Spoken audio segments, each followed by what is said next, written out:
जब बुरा वक्त आता है गुरु तो फिर चारों तरफ से आता है और इस वक्त बुरा वक्त चल रहा है मध्य प्रदेश के पूर्व मुख्यमंत्री कमलनाथ के बेटे नकुलनाथ का। क्या वाकई में जीतू पटवारी और कमलनाथ के बेटे नकुलनाथ में बनती नहीं है? क्या वाकई में जीतू पटवारी कमलनाथ के बेटे नकुलनाथ का करियर खत्म कर दिए हैं? क्या वाकई में जीतू पटवारी कमलनाथ के बेटे नकुलनाथ की राजनीति को हमेशा हमेशा के लिए खत्म कर देना चाहते हैं? ये तमाम सारे सवाल जो है पूछे जाने लगे हैं। इसका एक कारण है कि जीतू पटवारी की एक दिन पहले ही नई नवेली टीम बनी, प्रदेश की कार्यकारिणी गठित हुई और 177 लोगों की पूरी टीम बनाई गई। लेकिन उस टीम में पूर्व मुख्यमंत्री कमलनाथ के बेटे नकुलनाथ को जगह नहीं दी गई। आप सोचिए कि राजनीति में जब बुरा वक्त आता है तो फिर जितना सम्मान राजनीति में आदमी को मिलता है उससे कई ज्यादा छीन भी लिया जाता है। आखिरकार ये वजह क्या है? आखिरकार जगह क्यों नहीं दी गई? 177 लोगों की टीम कांग्रेस ने बनाई प्रदेश के, और इतने बड़े व्यक्ति के जो पूर्व मुख्यमंत्री रहा, जिन्होंने 15 साल तक कुर्सी पर बैठकर सरकार चलाई, कांग्रेस का नेतृत्व किया, उनके बेटे को जगह नहीं मिलना है वाकई में आश्चर्यचकित कर देता है। यह वाकई में प्रश्न चिन्ह उठाता है, क्या जीतू पटवारी की राह में रोड़ा थे नकुलनाथ? क्या आने वाले समय में ऐसा तो नहीं था कि जीतू पटवारी की कुर्सी जो है नकुलनाथ को मिल सकती थी? उससे पहले ही जीतू पटवारी ने सोचा कि भैया बहुत हो गई, और ये जीतू पटवारी की भी हिम्मत की दाद देना पड़ेगी कि उन्होंने उनकी टीम में नकुलनाथ को जगह नहीं दी। ये एक बहुत बड़ा डिसीजन होता है। इसका पहला कारण तो यही है कि चुनाव के जस्ट बाद, विधानसभा चुनाव के जस्ट बाद कमलनाथ की बीजेपी में शामिल होने की खबरें उड़ी थी, और बीजेपी में शामिल होने वाले कमलनाथ और उनके बेटे नकुलनाथ, लेकिन फिर बड़े चाह से जो है कांग्रेस ने उन्हें रोक लिया, मना लिया, या फिर ये झूठ बोल दिया कि भैया जा ही नहीं रहे थे। तो जो व्यक्ति अपने बेटे को लेकर बीजेपी में जाने वाले थे, उस व्यक्ति पर अब भरोसा नहीं रहा कांग्रेस को। और रहे भी कैसे?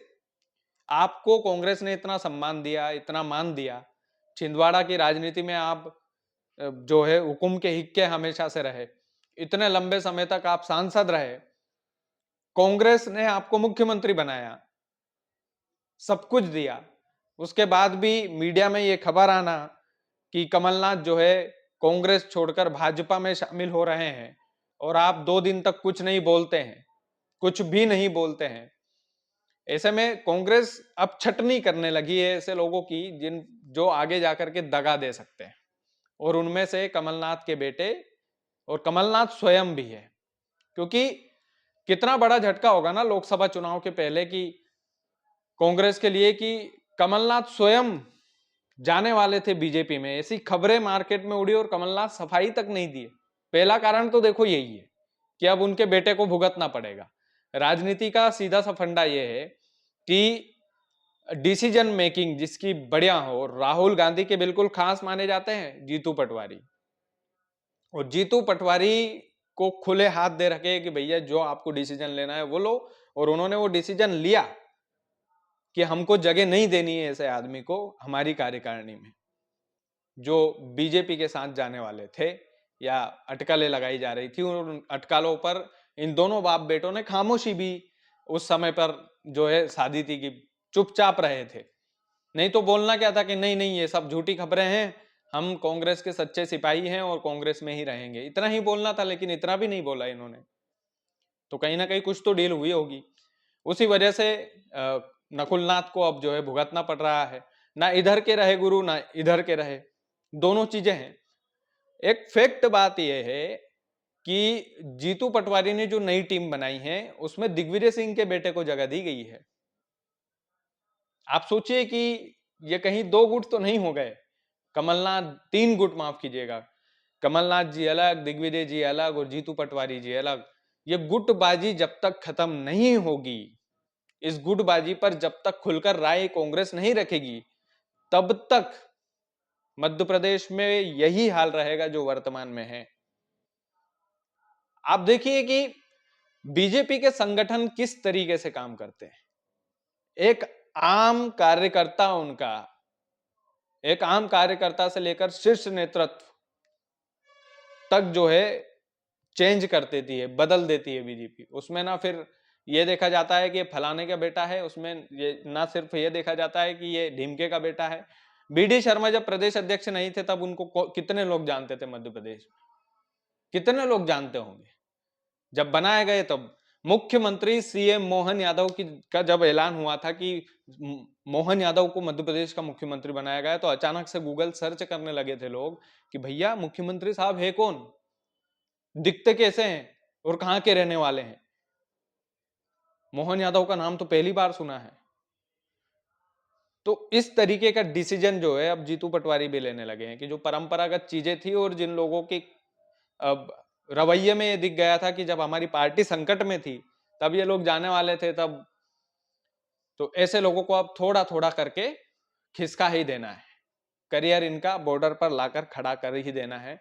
और ये जीतू पटवारी ने हिम्मत का काम है, ये बॉस, ये हिम्मत का काम है। कमलनाथ की उसमें 100% गलती, जो पूर्व मुख्यमंत्री, तो उनके कारनामे को बेटा भुगत रहा है। और मेरी ये राय है कि जब तक जब तक जो है ये नई टीम अब मिलकर काम करेगी, इसमें दो चीजें और जीतू पटवारी को ऐड करने की आवश्यकता है कि जिसका नेतृत्व स्ट्रांग हो आप उसको कमान सौंपो, उसमें कोई दो राय नहीं। भले ही वो नेता का बेटा हो कि नहीं हो, भले ही वो किसान का बेटा हो, लेकिन नेतागिरी ठीक ठाक कर रहा हो, एक गली का कार्यकर्ता हो, उसको उठा करके आप कोई पद दे दो। इसमें दिग्विजय सिंह के बेटे जयवर्धन सिंह को भी जो है कार्यकारिणी में जगह दी गई है। हो सकता है कि दिग्विजय सिंह के बेटे हैं इसीलिए उनको जगह मिली हो, लेकिन इन सब चीजों से भी बच करके अब उनको प्रदेश में यदि राजनीति करना है, प्रदेश में यदि अच्छा करियर बनाना है या कांग्रेस का अच्छा करियर बनाना है, जीतू पटवारी का तो ठीक ही है, बनाया है, लेकिन कांग्रेस का अच्छा करियर बनाना है तो जिस तरह से कमलनाथ के बेटे को उन्होंने चुन करके अलग किया है कि भैया ये दाल में कंकड़ ये था, जब चुनाव विधानसभा चुनाव हारे थे उसके बाद में दोनों बाप बेटे जाने वाले थे, भले ही कितने ही बड़े नेता हों कमलनाथ, उसके बाद भी उनको हटा दिया गया, उनके बेटे को हटा दिया गया, तो स्ट्रॉन्ग है। वैसे ही देखना था कि दिग्विजय सिंह के बेटे जयवर्धन सिंह कितने वोटों से चुनाव जीते थे, 4-4.5 हजार वोट से चुनाव जीते थे, यानी कि और अपने पिताजी को 11 हजार की लीड दिलवा पाए थे केवल राघोगढ़ से लोकसभा चुनाव में। तो नेतृत्व क्वालिटी उनकी थोड़ी कम है, तो उनको जगह नहीं मिलनी थी, उनकी जगह किसी गली के कार्यकर्ता को जो अपने बूथ जिता कर लेकर आया हो उसको जगह मिलनी थी। तो कॉन्फिडेंस एक कार्यकर्ता का बढ़ता है कि कांग्रेस में भी भैया हम हैं। तो ये रियलिटी है, ये सच्चाई है। बाकी आप वीडियो को ज़्यादा से ज़्यादा शेयर कीजिएगा और चैनल यदि आपने सब्सक्राइब नहीं तो किया है तो प्लीज़ कर लीजिएगा। लेकिन जीतू पटवारी क्या वाकई में कमलनाथ के बेटे का करियर खा जाएंगे? इस सवाल का जवाब भी आप कमेंट में ज़रूर बताइएगा। बहुत बहुत शुक्रिया।